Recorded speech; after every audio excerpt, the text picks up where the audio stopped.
Assalamualaikum warahmatullahi wabarakatuh. Perkenalkan, nama saya Afiana Nabila, NIM 2022-263. Di sini saya akan mempresentasikan tentang analisis kasus dugaan perundungan siswa SD di Jepara.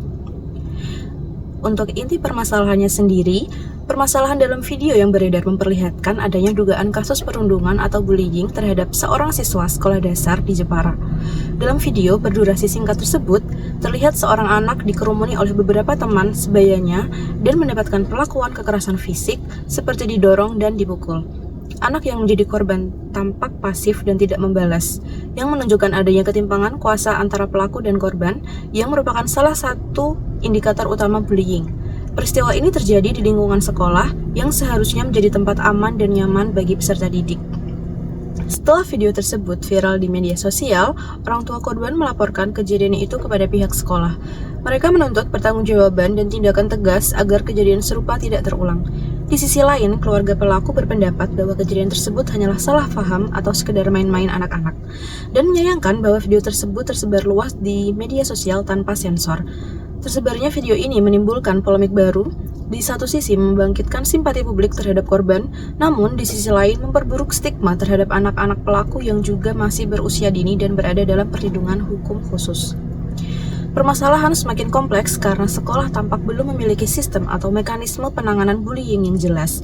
Tidak tampak adanya intervensi konkret atau SOP penanganan kasus kekerasan antar siswa, baik dari segi pendampingan psikologis, mediasi, maupun edukasi.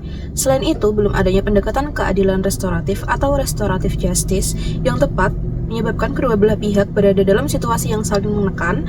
Orang tua korban ingin perlindungan dan keadilan, sedangkan pihak pelaku ingin menyelesaikan damai tanpa melibatkan proses hukum. Keadaan ini menimbulkan konflik antara kepentingan perlindungan terhadap anak korban dan masa depan anak-anak pelaku yang juga rentan jika harus dihadapi dengan hukum formal. Legal standing. Berdasarkan hukum di Indonesia, dugaan tindak kekerasan terhadap anak atau bullying seperti ini dapat dikenai 1. Undang-Undang Nomor 35 Tahun 2014 tentang Perlindungan Anak, khususnya pasal 76C yang berbunyi, setiap orang dilarang melakukan kekerasan fisik atau psikis terhadap anak. Yang kedua, PP Nomor 17 Tahun 2017 sebagai turunan Undang-Undang Perlindungan Anak mempertegas sanksi hukum bagi pelaku. Yang ketiga, bila video kemudian disebarkan tanpa persetujuan, bisa masuk pelanggaran Undang-Undang ITE pasal 27 ayat 3 terkait pencemaran nama baik atau penyebaran konten tanpa izin. Yang keempat, Kitab Undang-Undang Hukum Pidana atau KUHP pasal 351 ayat 1 mengatur tentang adanya penganiayaan ringan dengan ancaman hukuman pidana penjara paling lama 3 bulan atau denda. Penyelesaian yang dapat ditempuh yaitu A. Penyelesaian restoratif atau islah, yaitu Dinas Pendidikan dan orang tua membuat kesepakatan damai di sekolah yang tujuannya untuk rekonsiliasi dan pencegahan agar tidak terulang. B. Penegakan hukum, pelaporan ke polisi atau BAP di sekolah, lalu hukum dapat menjerat pelaku anak di bawah umur dengan 1. Pembinaan dan edukasi LPKA sesuai Undang-Undang Anak, lalu pelanggaran terhadap Undang-Undang Perlindungan Anak. C. Edukasi dan pencegahan sistemik. Yang pertama, Komisi X atau Komisi 10 DPR RI meminta agar kasus bullying tidak diremehkan dan diterapkan kebijakan zero tolerance untuk melindungi anak.